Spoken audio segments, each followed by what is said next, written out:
Halo sahabat jiwa, Assalamualaikum warahmatullahi wabarakatuh. Bertemu lagi dengan Bang C di Yona Sehat Jiwa. Salam sehat jiwa.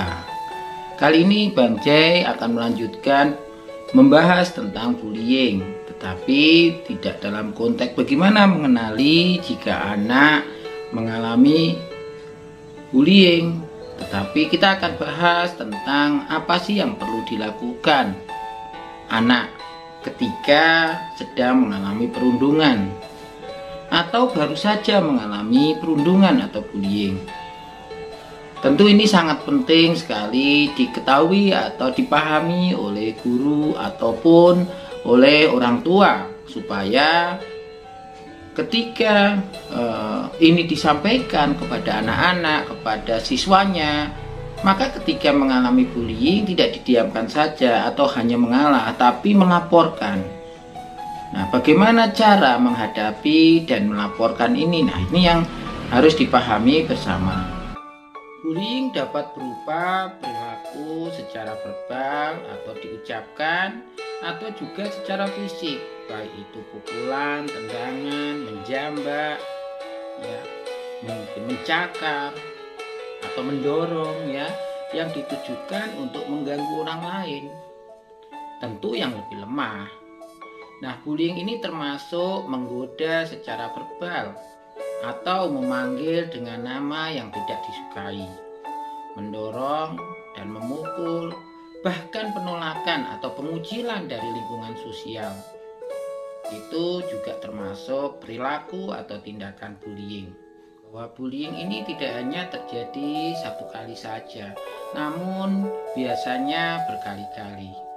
Ya, dikarenakan sesuatu yang dilakukan secara berulang tersebut, maka korban bullying cenderung akan mengalami tekanan secara psikologis, bahkan tidak jarang menimbulkan perubahan perilaku, penurunan prestasi belajar, trauma, dan lain-lainnya.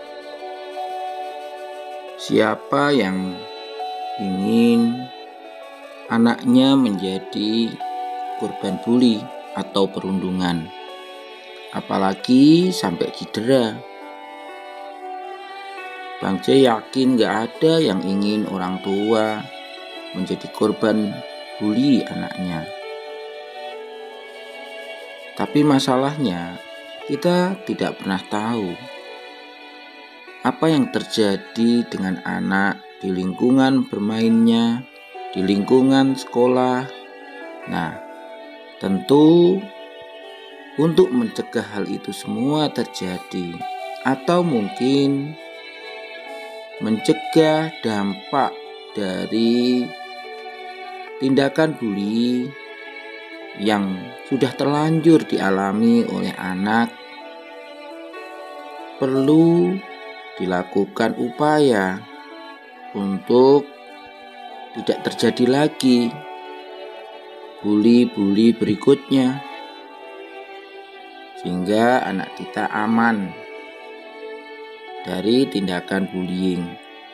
Nah, tentu ini tidak hanya menjadi tanggung jawab orang tua saja, tetapi juga tanggung jawab guru, di mana sebagian waktu anak-anak itu ada di sekolah, dan pada saat jam-jam istirahat adalah jam beresiko anak mendapatkan bullying dari teman sekolahnya, bahkan dari anak yang umurnya lebih tua dari anak tersebut.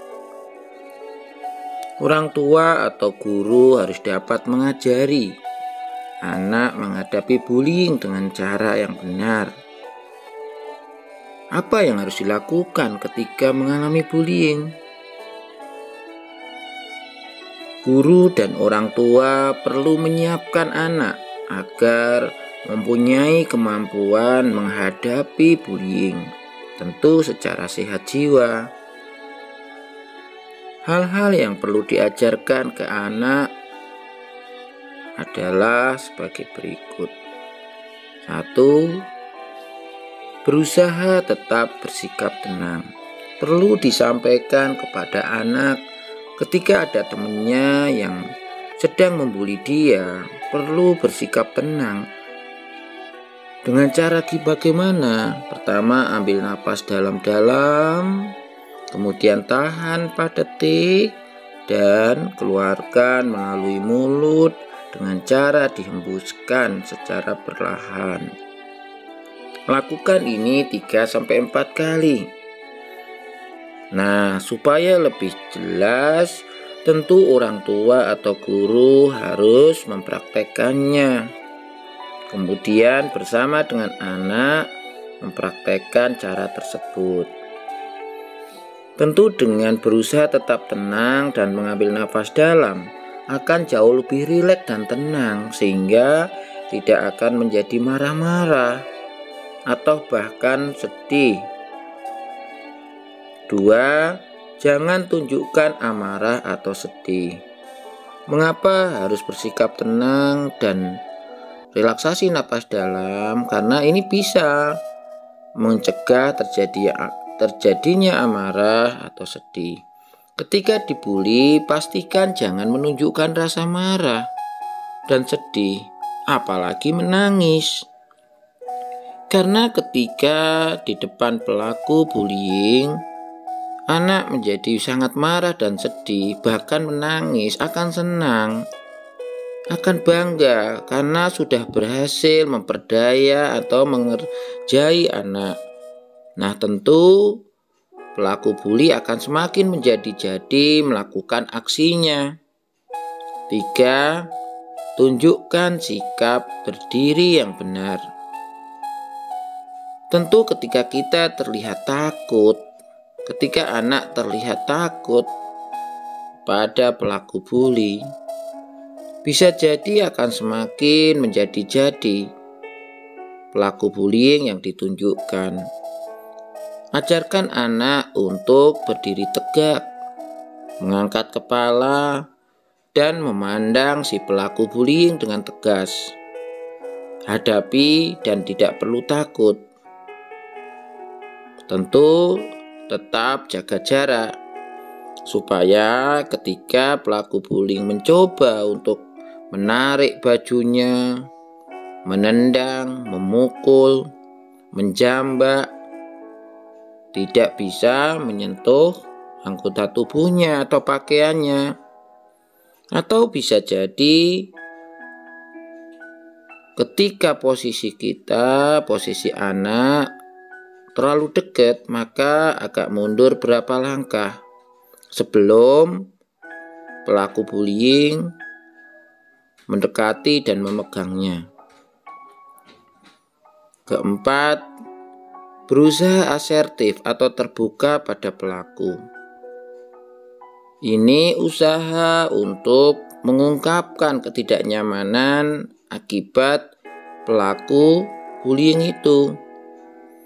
Sikap asertif menunjukkan bahwa berani mengatakan tidak untuk hal-hal yang membuat tidak nyaman, untuk hal-hal yang sulit baginya untuk bisa diterima.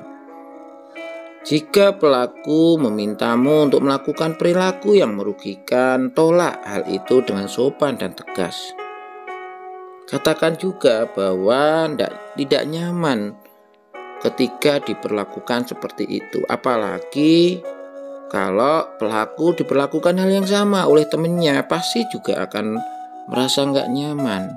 Keberanian mengungkapkan ketidaknyamanannya terhadap pelaku, keberanian untuk menolak mengikuti perintah dari pelaku, tentu yang tidak masuk akal, akan membantu paling tidak pelaku bullying akan segan untuk melakukan kembali atau melanjutkan aksinya mengganggu atau membuli anak.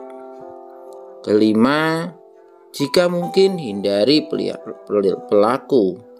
Anak perlu diajarkan bagaimana cara menghadapi pelaku bullying dengan menghindari pelaku tersebut. Ketika pernah diejek atau dibully, perlu anak diajarkan berusaha menghindarinya. Dan kalau ketemu, jangan sampai sudah membuli baru berusaha pergi. Jika perlu tidak usah didekati, langsung menghindar. Ya, karena bila ada kemungkinan kamu dalam kondisi bahaya, anak Anda bisa dalam kondisi bahaya, maka anak harus disarankan jika menemukan pelaku berusaha untuk pergi darinya, segera pergi dan tinggalkan pelaku bullying supaya tidak ada kesempatan untuk melakukan aksi bullyingnya. 6. Cari bantuan. Jika sulit menghadapi si pelaku bullying secara sendirian, minta anak untuk mencoba cari bantuan dari orang di sekitar. Mungkin ada penjaga sekolah, mungkin ada cleaning service, mungkin ada guru atau guru BP. 7. Blokir semua akun media sosial di si pelaku bully. Tentu ini berlaku untuk cyberbullying atau bullying di dunia maya. 8. Jika ada luka atau cedera, segera foto. Ini tentu akan manfaat ketika tiba-tiba ingin melaporkan ke sekolah atau ke polisi. Simpan perilaku bullying dari si pelaku sebagai barang bukti untuk dilaporkan pada pihak-pihak berwenang.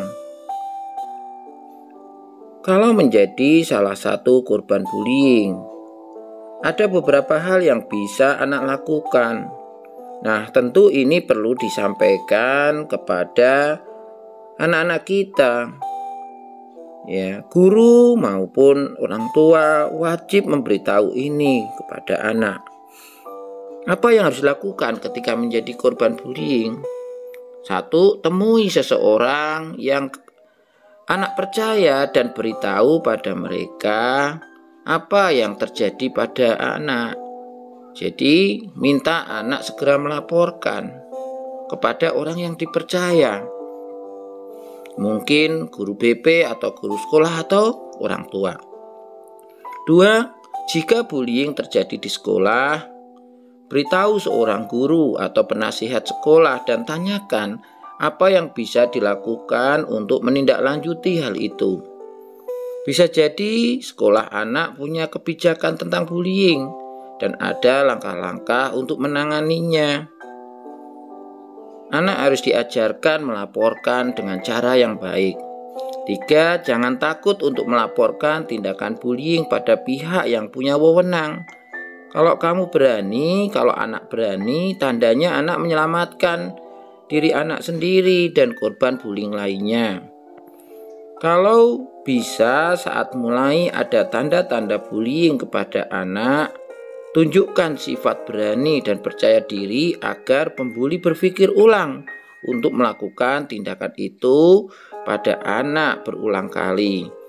Nah, itu kira-kira silahkan mencoba.